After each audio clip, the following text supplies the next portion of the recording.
viens d'une famille où seule ma mère pratiquait. Et pendant à peu près 10 ans, je n'ai absolument pas pratiqué. J'ai fait comme tout bon ado, à faire semblant de dormir avant d'aller à la messe.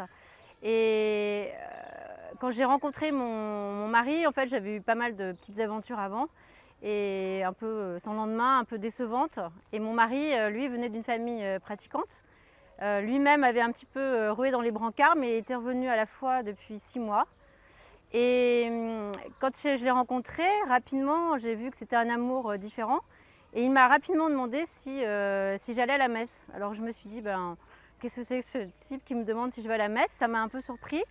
Et je suis plutôt d'un tempérament à aller de l'avant. Donc ça a réveillé en moi mes années quand même cathées, parce que j'avais été à peu près à l'aumônerie jusqu'en 4e. Et de moi-même, je suis allée à l'accueil de la paroisse la plus proche. Et là, je suis tombée sur un prêtre qui baptisera nos 2 enfants plus tard. J'en ai 5 aujourd'hui. Et en fait, c'était un sacrement de réconciliation que j'étais en train de faire sans le savoir. Il m'a demandé de quel texte je me souvenais. Il y avait la Samaritaine, il y avait voilà, des textes qui pouvaient s'appliquer un petit peu à moi, en tout cas de mon histoire passée. Au moment de ce sacrement de réconciliation, parce que j'ai commencé à parler avec le prêtre et puis ça s'est transformé en sacrement de réconciliation, j'ai beaucoup pleuré et lui souriait énormément.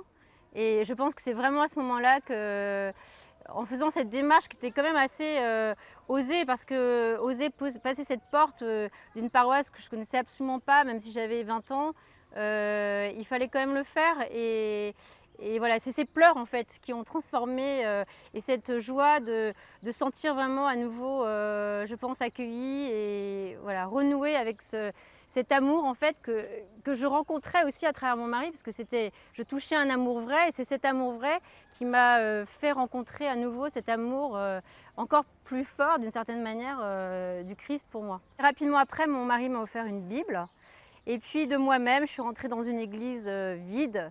Et puis progressivement, je me suis rapprochée dans les rangs. Et puis c'est devenu de plus en plus familier. Voilà, je me rendais compte que je rencontrais à nouveau le Seigneur, que c'était à nouveau important pour moi. Ça ne s'est pas fait du jour au lendemain, ça s'est fait progressivement quand même. Et puis quand j'ai attendu mon premier enfant, je m'ennuyais un petit peu, c'était l'été. Et en fait, j'ai eu la messe en semaine tous les jours. Et ça a aussi vraiment nourri ma foi. La prière pour moi est devenue très importante. Je prie tous les jours. J'essaye d'aller à la messe dès que je peux. Enfin voilà, c'est devenu, ça fait partie de ma vie, et si je prie pas, ça va pas, et je vois les choses différemment. Ça veut pas dire que je suis meilleure, mais j'essaye en tout cas. Quand par exemple je suis triste, que je sais pas, je me suis disputée avec mon mari, que mon réflexe c'est d'aller demander voilà, de l'aide à Jésus ou à Marie, c'est une évidence pour moi en fait. Je sais que ça me quittera jamais en fait. Ça m'a jamais quitté. Depuis cette réconciliation, ça m'a jamais quitté.